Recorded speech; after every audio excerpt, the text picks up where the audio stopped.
Alaska. The Native Americans of the area called it Alyeska, which means the Great Land. A land of far horizons, magnificent mountains, rushing rivers, abundant wildlife, and great glaciers.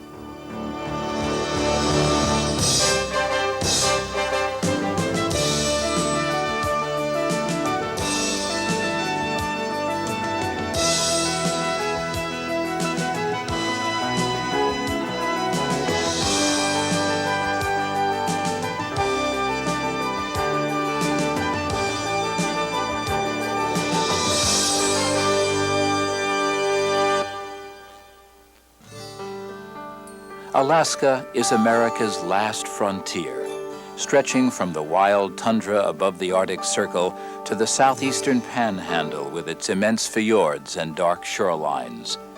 A vast wilderness land, 1/5 the size of the continental United States. It's larger than Texas, California, and Montana combined.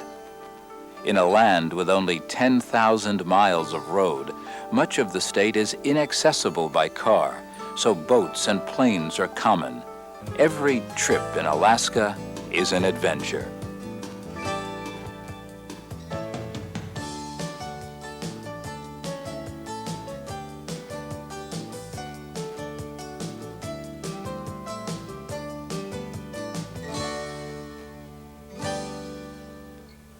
The interior of Alaska is a land of millions of lakes and tall mountain ranges that stretch from horizon to horizon, dwarfing the people who live there.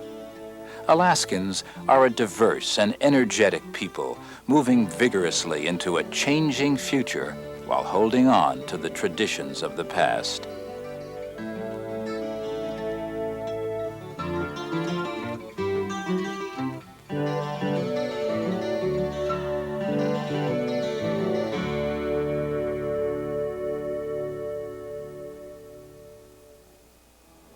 In Alaska, a man or a woman can still dream about building a cabin in an isolated valley.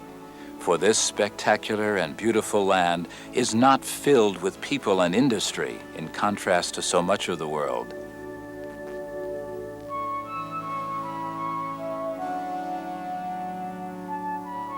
This is the wildness of the past. Much of it is held in trust in the national parks for future generations. For the explorer and adventurer, there's no land like Alaska, where huge rivers of ice flow down between mountains that are unclimbed and unnamed, silent sentinels to the majesty of the area. The Alaska Range, a bow-shaped wall of mountain that arcs 600 miles across the interior of Alaska, contains spectacular examples of the great forces that shape our planet. In this geological showcase, great masses of granite thrust themselves into the sky, while crevassed rivers of ice wind down their slopes. Of North America's 20 tallest peaks, 17 are found in Alaska, and dominating all others is Mount McKinley. Surrounding it is Denali National Park.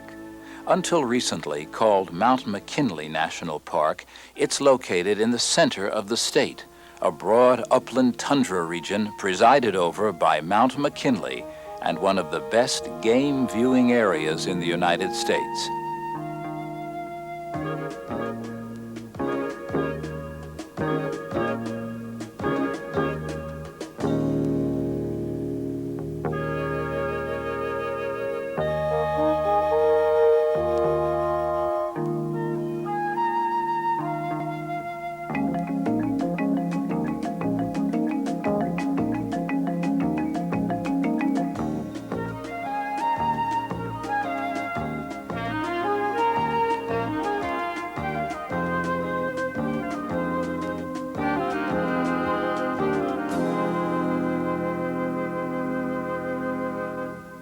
When the park was created in 1917, it contained over 2,600 square miles.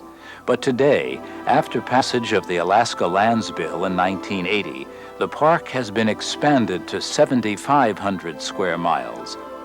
Originally, access was difficult, but today the visitor can arrive by car, train, or plane. But if the visitor wants to travel inside the park, and you have to go inside the park for a close-up view of Mount McKinley, you travel some 70 miles on a dirt road. Many visitors are disappointed.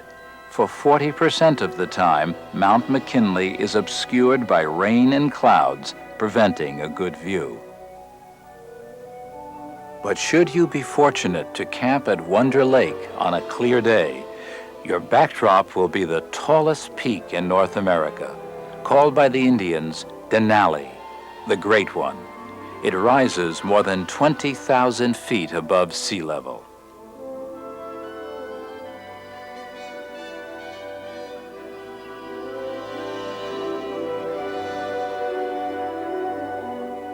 Far from being an icy landscape, each season brings its own rewards. With spring, a profusion of wildflowers carpets the tundra, where microclimates close to the soil are much warmer than the air temperature a few inches higher.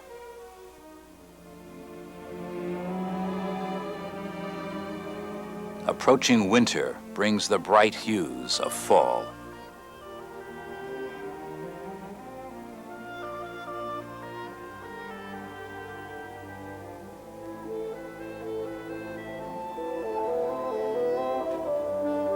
The park provides a wide range of visitor services, from campground talks to escorted walks across the tundra. Popular are the dog sled demonstrations held near the park headquarters.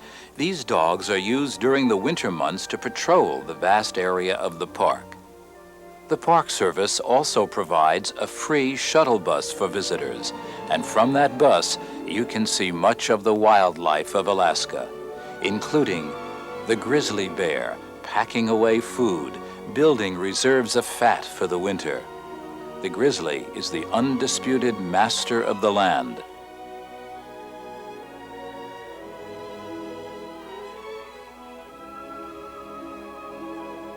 The caribou pass through the park as they migrate long distances each year to satisfy their breeding and grazing needs. The Arctic ground squirrel eats constantly to build reserves for hibernating during the winter. The Dall sheep, related to the bighorn sheep of the Rocky Mountains, are the only wild white sheep in the world.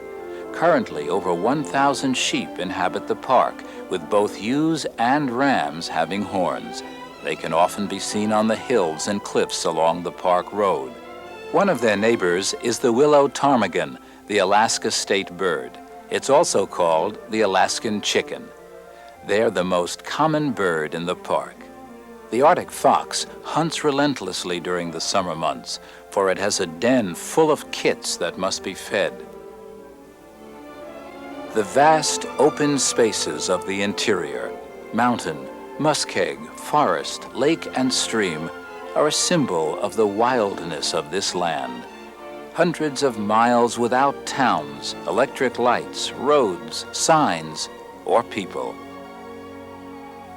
The last great frontier in America.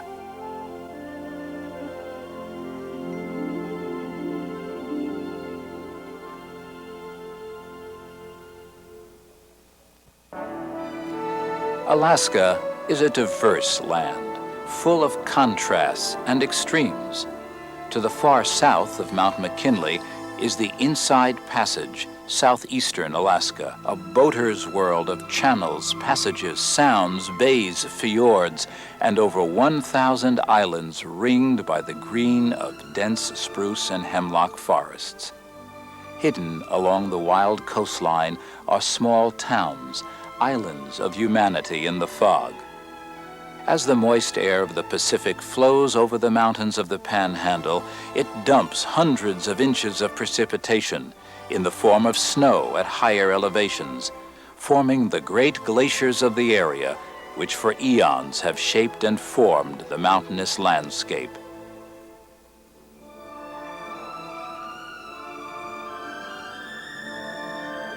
This land is the home of a rich native culture that flourished in this wet and mild climate. The Tlinkits, Haidas, and Tsimshians migrated to the tidal areas of southeastern Alaska thousands of years ago. They developed an intricate art and lifestyle in harmony with the land. The salmon, trees, and forests supported and sustained them.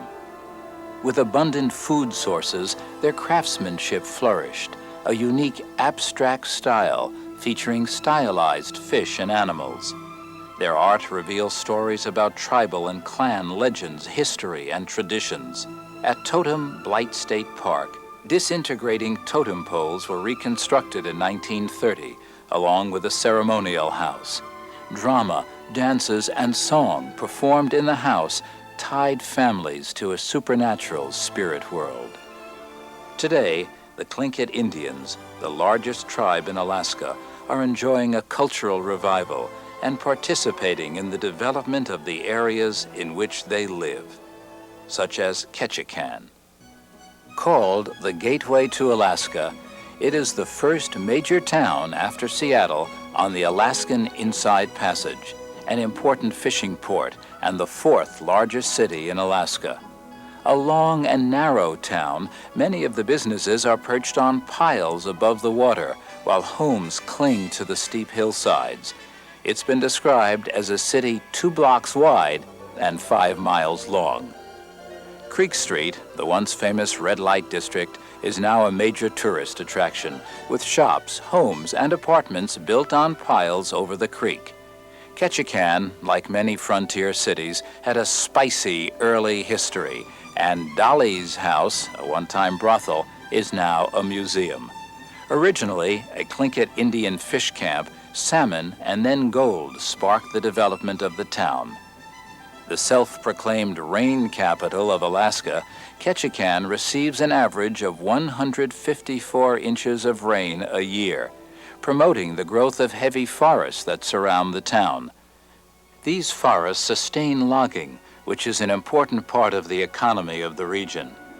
The wood processing industry and a thriving fishing fleet of crabbers, seiners, trollers, and gillnetters keep the city busy outside the tourist season.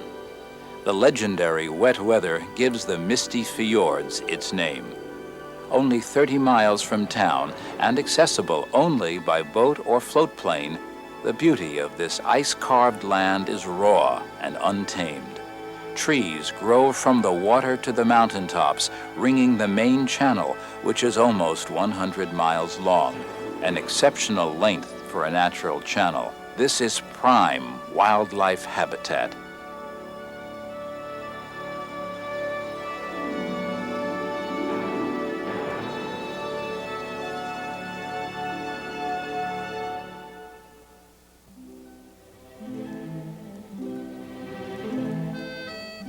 Many communities in the isolated Panhandle can be reached only by air or by sea, so the Alaska State Ferries play an important role in the communication network of the area.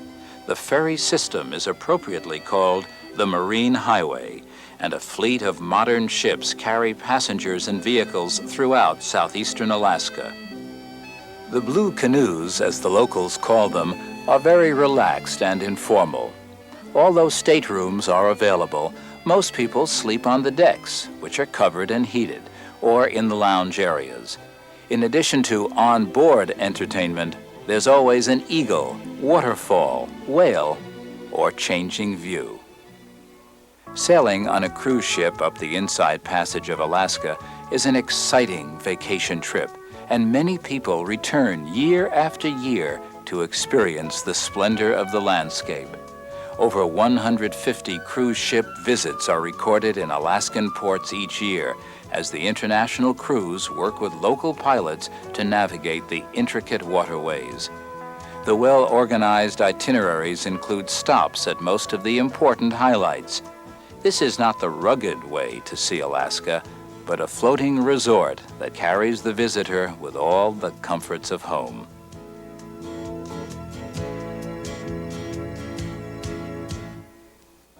The highlight of most cruises is the arrival in the early morning into the jewel of southeastern Alaska, Glacier Bay, a wonderland of mountains, glaciers, bergs, fjords, and wildlife. 200 years ago, when Captain Vancouver first sailed the area, Glacier Bay was covered in ice, some 4,000 feet thick. It then began one of the most rapid retreats of a glacier system in recent history and left behind the barren bay, now almost 70 miles in length. One of the reasons the bay was created as a national parkland was so that scientists could study the changes that occur in an area after the retreat of the glaciers, including the way that plants such as fireweed recolonize the land and help to restore the forest to the shoreline.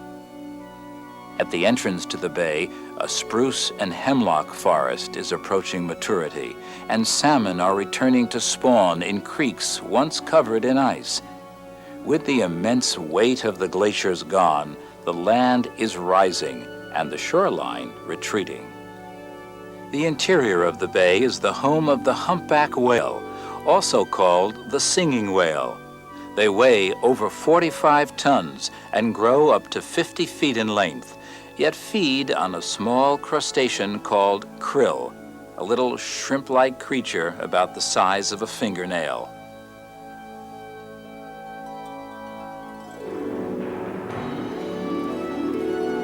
Most visitors to Glacier Bay come by cruise ships which travel deep into the heart of the bay, where passengers marvel at the massive glaciers which pour out of the mountains of the Fairweather Range to the water's edge, tidewater glaciers whose giant pinnacles of ice called seracs break away and fall into the bay, leaving behind bits and pieces of ice that are home to the hair seals, which give birth to their pups on the ice.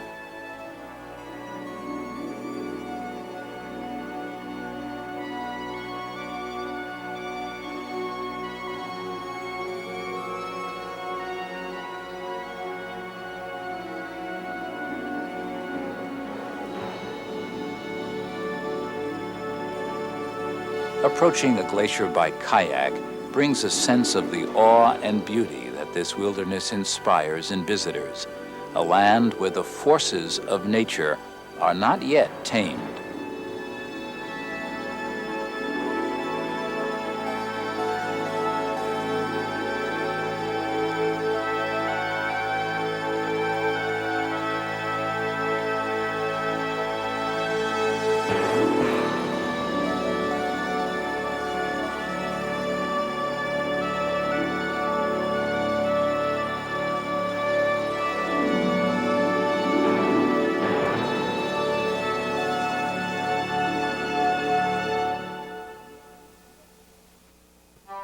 Just 70 miles from Glacier Bay is Juneau, Alaska's capital, and the hub of air and sea transportation for the southeastern part of the state.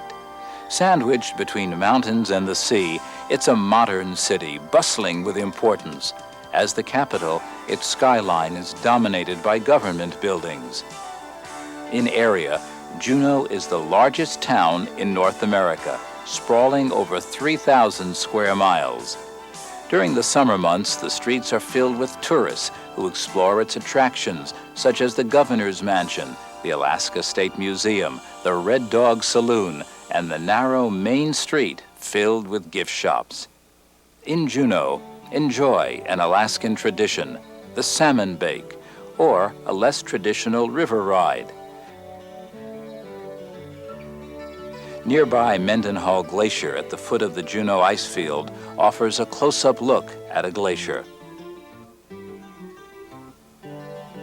On a back street of Juneau is located the oldest Russian church in southeast Alaska, St. Nicholas Russian Orthodox Church, dating from 1894.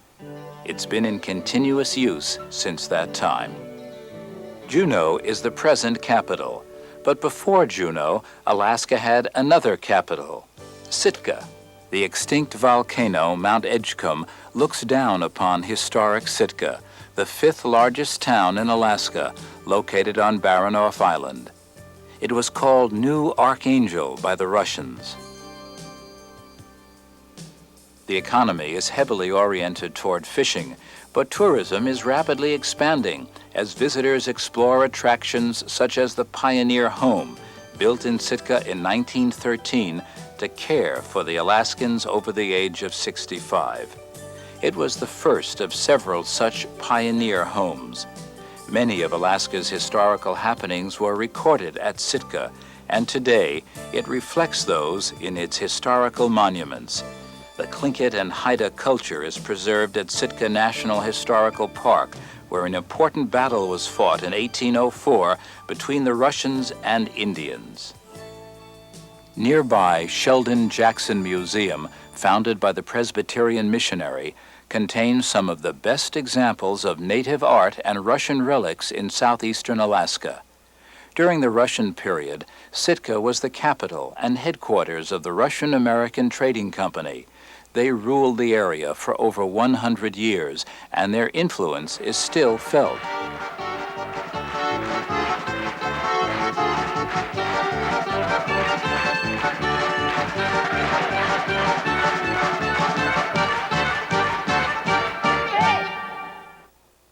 Sitka was considered the Paris of the Pacific for its rich and cosmopolitan life.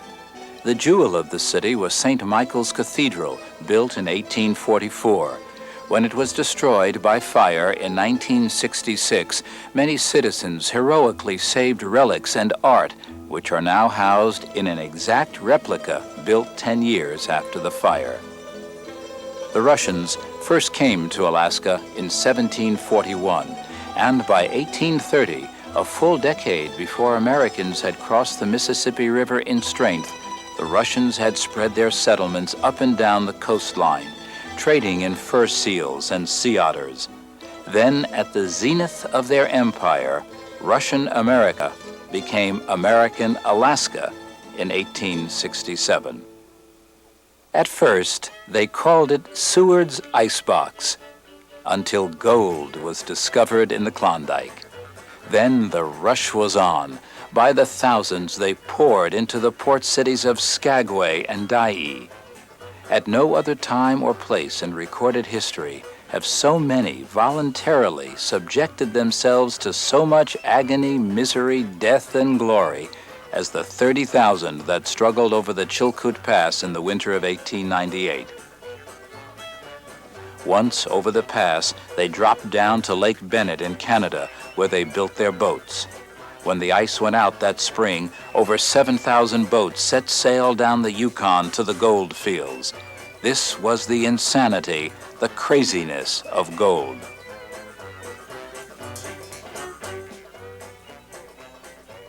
The legacy of the gold rush is still found in Skagway, nestled in the mountains at the head of Lynn Canal. Today, except for the cars, Skagway looks much the same as it did during the hectic stampede to the gold fields. The Klondike Gold Rush National Park commemorates that famous gold rush, and the Park Visitor Center is in the railroad depot. Boardwalks and horse-drawn carriages keep alive the frontier spirit. The town is now being restored by private funds and government monies. Most of the storefronts are authentic turn-of-the-century buildings.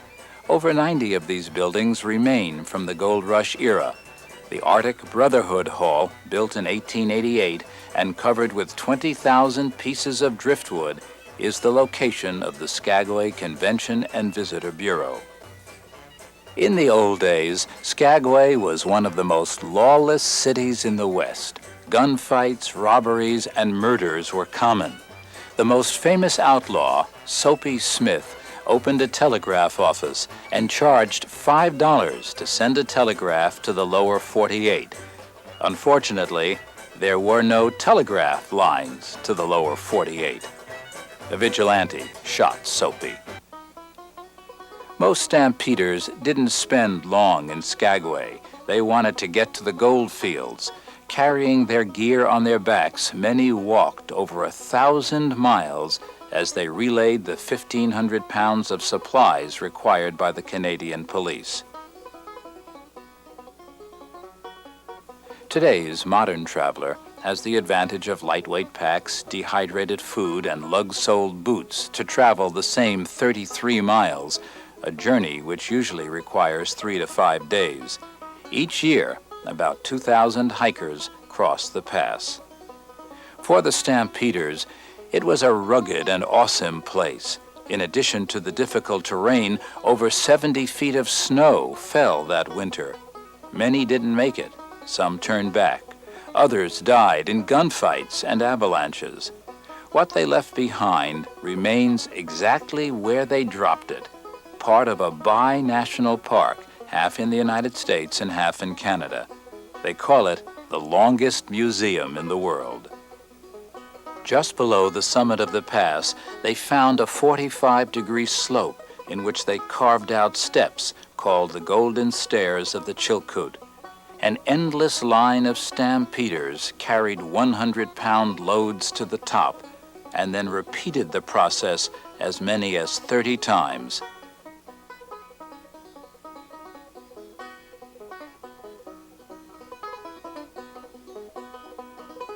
For today's explorers, it's not the lure of gold, but the beautiful view from the summit, where it's all downhill on the Canadian side of the border to Lake Bennett.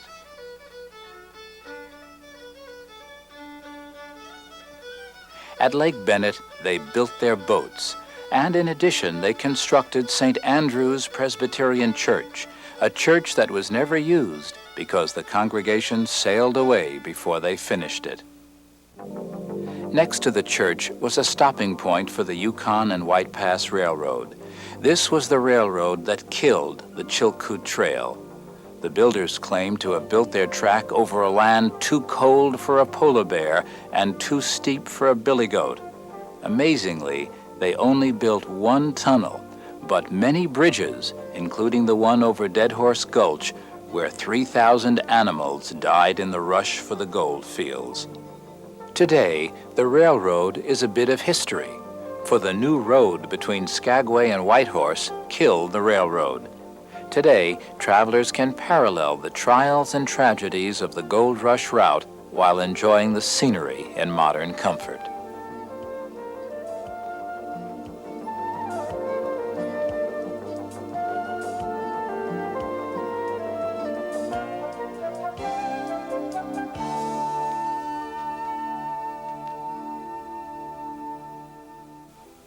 For the early travelers, the mighty Yukon River was the first highway in Alaska and the Yukon Territory.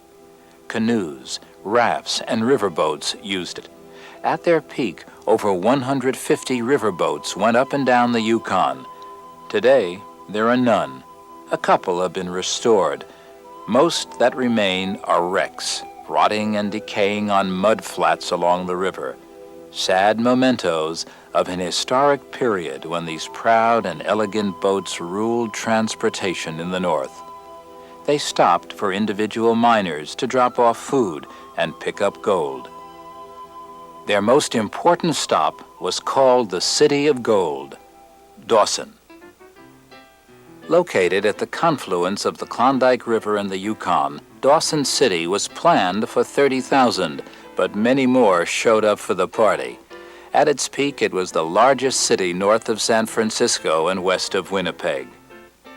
Hundreds of millions of dollars in gold were taken out of the field, but most stampeders went home broke. They were too late.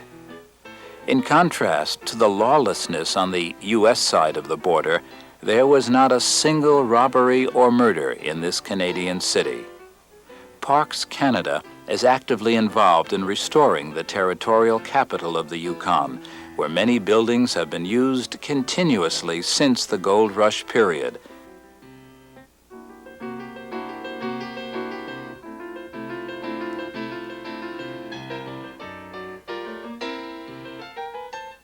Each day during the summer, the shooting of Dan McGrew and other favorites are recited on the front lawn of the cabin of the poet of the far north, Robert Service.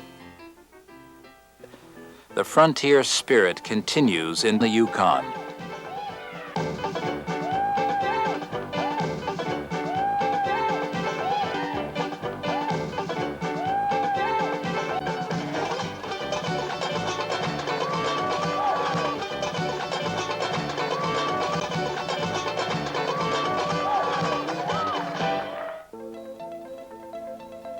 gold fever still runs high in Alaska.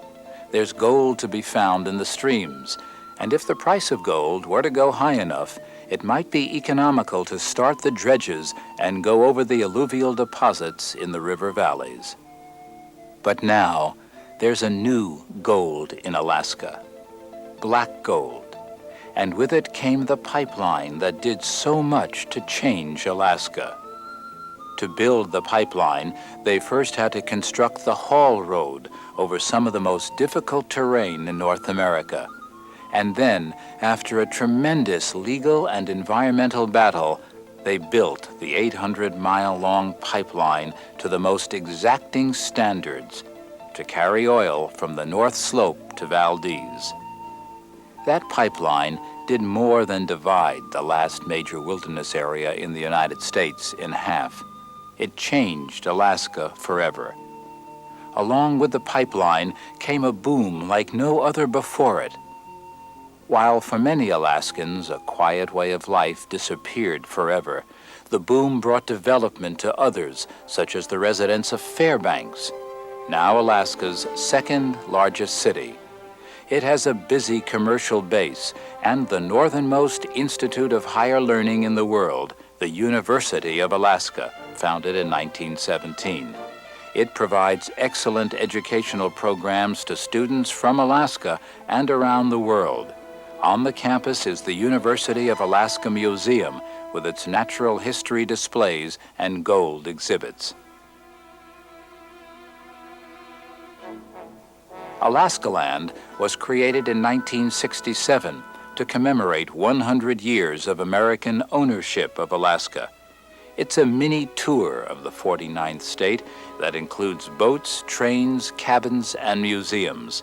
Some of the historic buildings were brought from the streets of Fairbanks.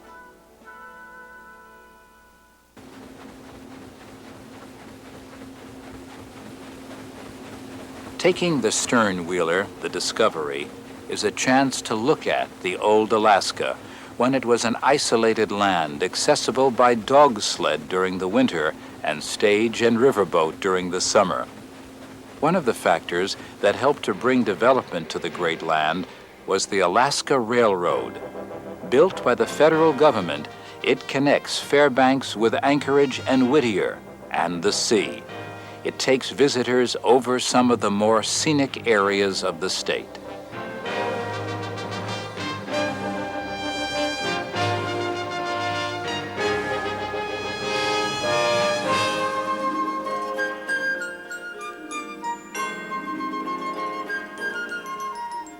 Many visitors to Alaska are surprised to learn that Alaska has a thriving farm industry, much of it centered in the Matanuska Valley under the Talkeetna Mountains and Pioneer Peak.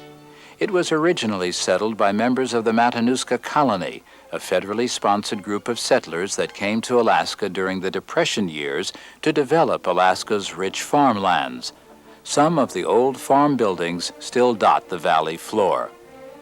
Today, they use modern agricultural methods, and the valley is known for its vegetables, which flourish in the 120-day growing season that includes up to 19 hours of sunlight.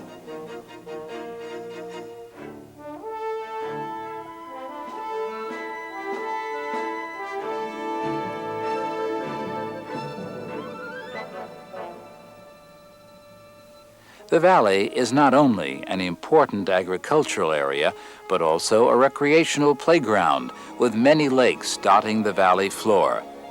Alaska is a land of over 3 million lakes. These lakes are the home of much of the wildlife of Alaska. Each year, millions of birds fly from all parts of the world to make their home on the wilderness waterways of Alaska.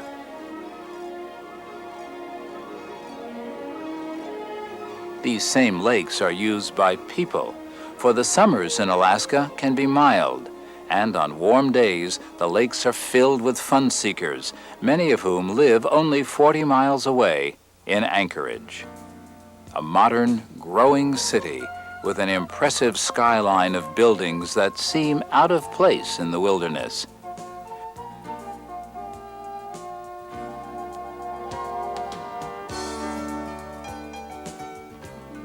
2/3 of the state's population live within its greater trading area and utilize its modern resources from shopping malls to department stores. It's the financial and business heart of the state, as well as the center for education and the arts.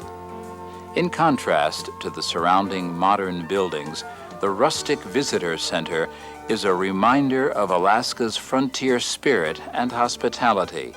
Convenient and contemporary restaurants and hotels line the streets, along with shops catering to the visitor.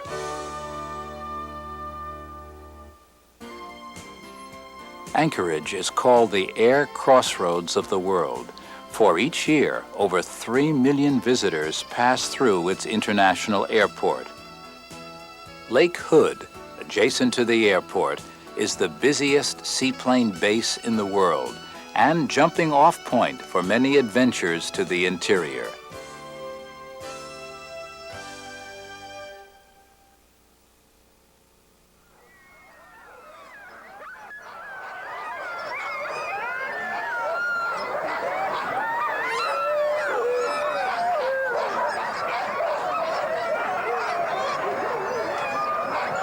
As winter comes to a close, Anchorage prepares for what it calls the last great race, the Iditarod Trail Sled Dog Race. Dogs, sleds, and people tangle up the streets as teams sort themselves out for 2 weeks on the trail. In 1925, teams of mushers relayed diphtheria serum to Nome and prevented an epidemic.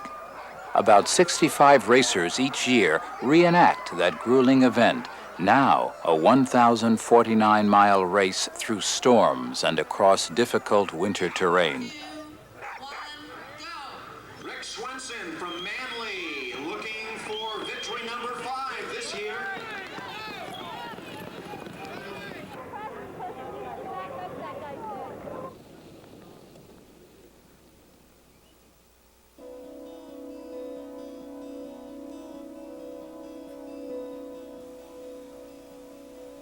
One of the earliest travelers was Captain James Cook, the intrepid English explorer whose statue at Resolution Park overlooks the waters that bear his name, Cook Inlet. The rise and fall of tides in the inlet is tremendous and sometimes reaches 40 feet.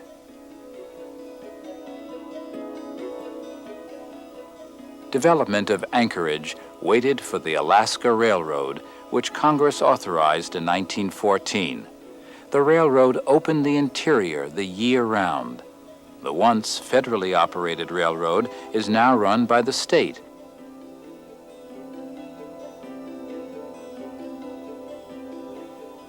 The city grew through a series of economic booms until March 27, 1964, when it was devastated by an earthquake, registering between 8.4 and 8.6 on the Richter scale. This was the most powerful earthquake ever recorded on North America. The earth shook, streets fell 15 and 20 feet, buildings toppled and homes disappeared.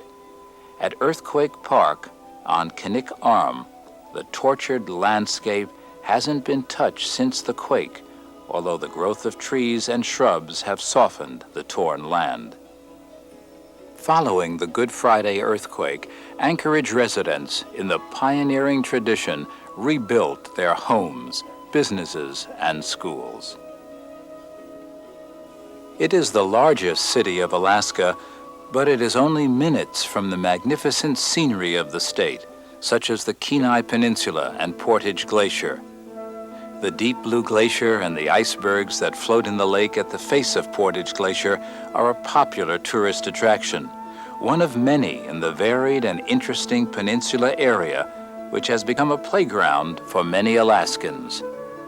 With its snow-capped peaks and rushing rivers, the Kenai Mountains have been called the Switzerland of America. In this rugged land, travel is often difficult, and the many floatable streams in Alaska provide a convenient and sometimes the only access to areas of the state during the summer.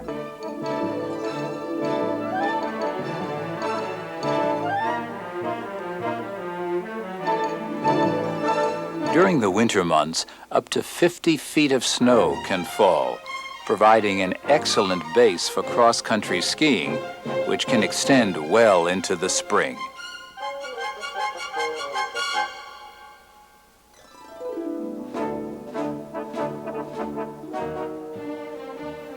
When the slopes are dry, another group of sports enthusiasts use the hills, hang gliders. Some of the gliders soar 2,000 and 3,000 feet above their takeoff point, which is already a 3,000-foot hill in Alaska.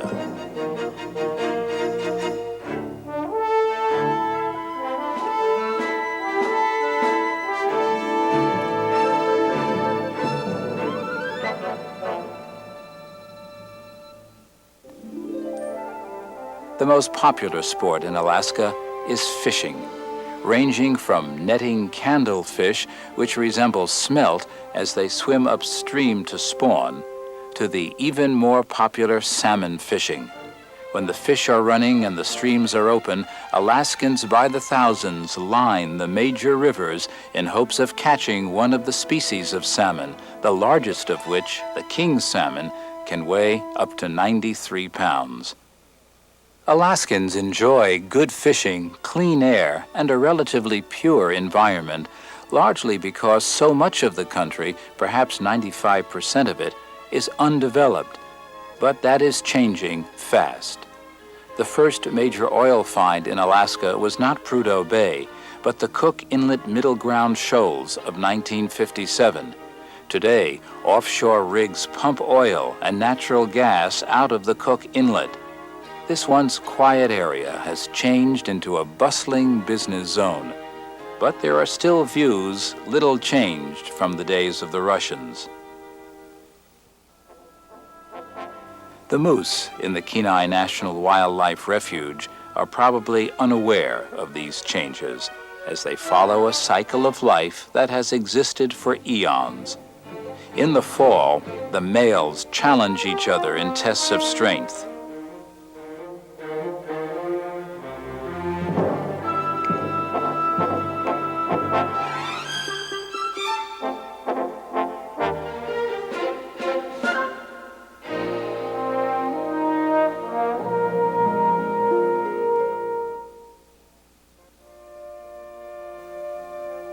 With long sunlit days and seemingly endless sunsets, this is the land of midnight sun.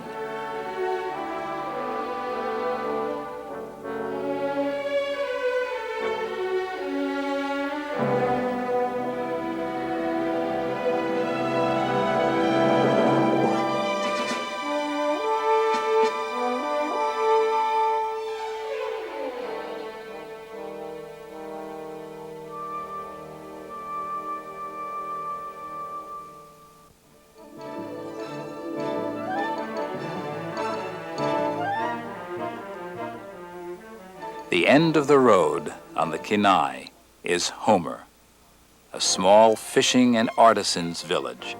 Surrounded by the rich waters of Kachemak Bay, it's one of the best marine fisheries in the United States. From these waters, they take salmon, halibut, crab, shrimp, and an abundance of other seafood.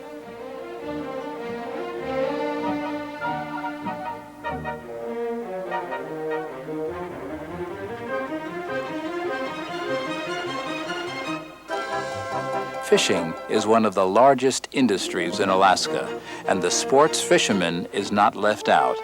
It's not unusual for a family to go out with a crab pot early in the morning and bring back a feast of crab to enjoy on the beach in the afternoon.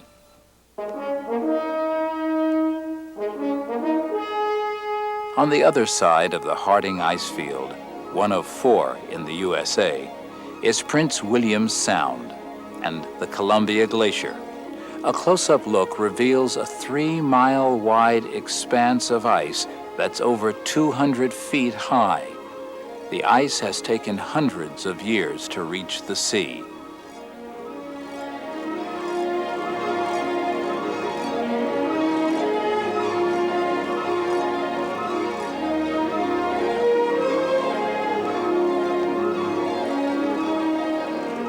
By motorboat or sailboat, Exploring Alaskan waters with doll porpoise cavorting about the bow is an adventure.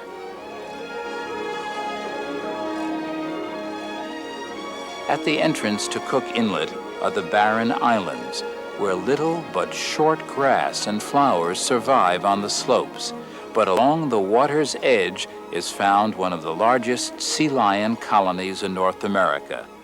Sea lions are marine mammals who spend most of their life in the sea, feeding on bottom fish and stealing salmon from the nets of fishermen. In the water, they're very graceful, but out of the water, they're slow and awkward. The animals enjoy basking in the sun and are fairly sociable, except during the time that the pups are born. At this point, the female wants no interference and vigorously defends her area. Each year, about 3,000 pups are born. The young pups face a difficult life at first, for should they crawl away from their mother's area, they'll be forcibly evicted.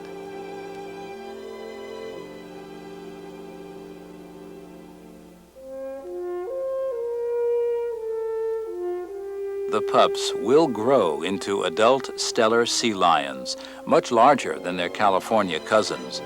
The male Steller sea lions weigh up to 1,250 pounds. They need all that fat.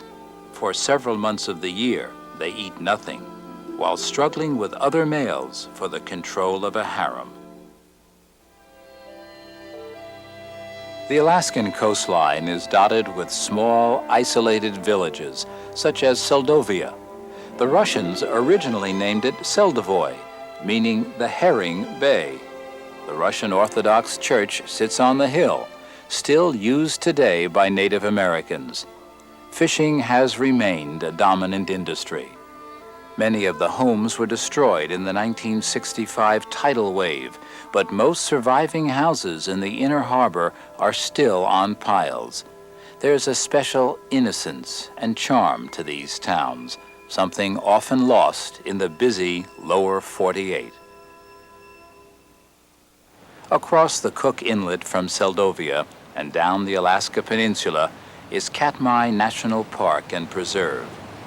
This wild and remote landscape of lakes, mountains, forests, and sea is one of Alaska's oldest park areas, set aside in 1918. Difficult to travel to and through, it's one of the great wildlife refuges of Alaska. For along the rugged and wild rivers can be found, during the salmon season, the brown bears of Alaska, the world's largest predatory land mammal. The brown bear is a local race of the grizzly bear. The concentration of bears at the McNeil River are among the largest in the world, as up to 60 bears can be found in a day. The females are very protective of their young and will readily drive off a larger male, although the larger bears usually get the best fishing spot. Early in the season, the bears eat all of the fish. Later, just the eggs are eaten.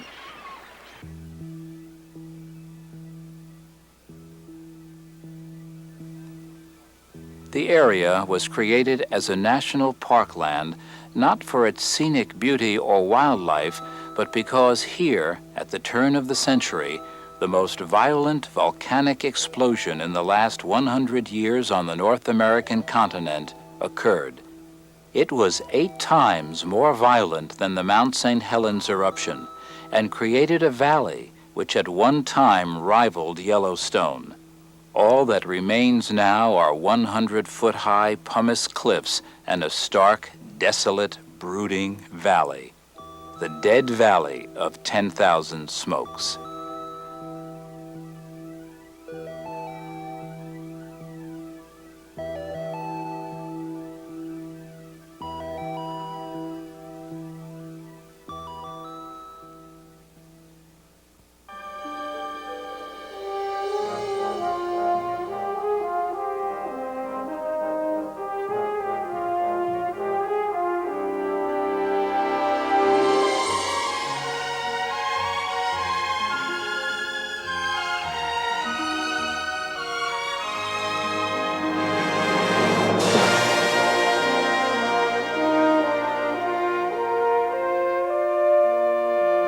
Lake Iliamna and Lake Clark regions are part of this vast land. With thousands of lakes, it's very popular with fishermen who can find their own isolated fishing heaven.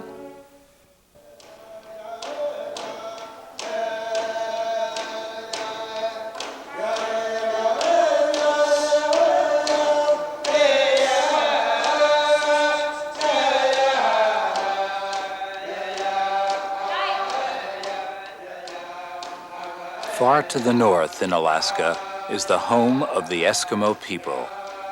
Theirs is a very old culture that goes back almost 10,000 years. Traditional hunters and fishermen, they continue to hunt during the winter, and the main focus of life in the summer is fishing. The fish are dried on racks in the sun. It's a time of celebration and reviving old traditions. Today, their lives are changing rapidly. Many now work outside the village, and modern conveniences are part of their life. To help cope with the changes, the native corporations using money from the Alaska Lands Bill and oil revenues are developing new industries. Along the Kobuk River, jade is being mined in 5- and 10-ton blocks. Young Eskimos are being trained to shape the jade. In Kotzebue, Eskimos run tourist facilities and a cultural center that preserves and explains their rich history and culture.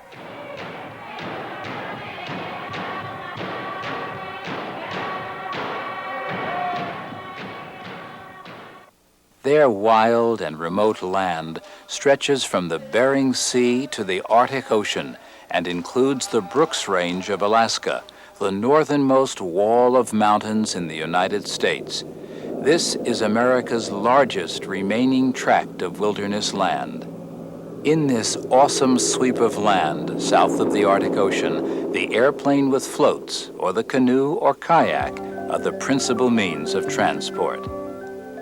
This is the wild Alaska, a special place of remote canyons, rugged peaks, wild rivers, pristine lakes lost in the expanse of haunting beauty.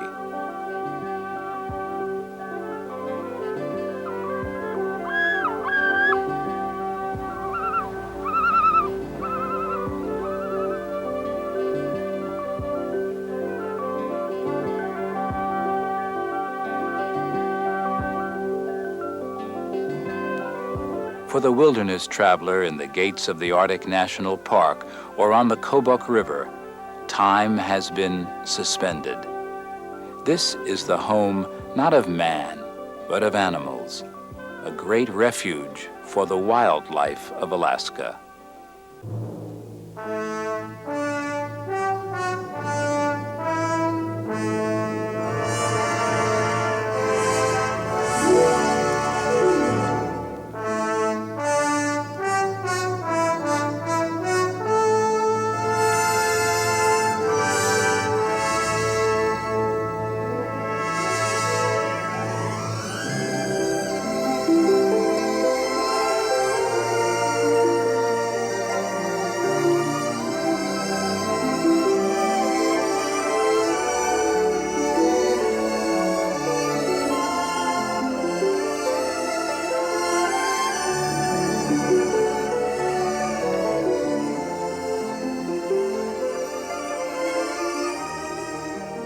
Alaska is changing. Cities are growing larger. Development is increasing. But there are still rivers that flow unimpeded to the sea and skylines untouched by man in the great land, Alaska.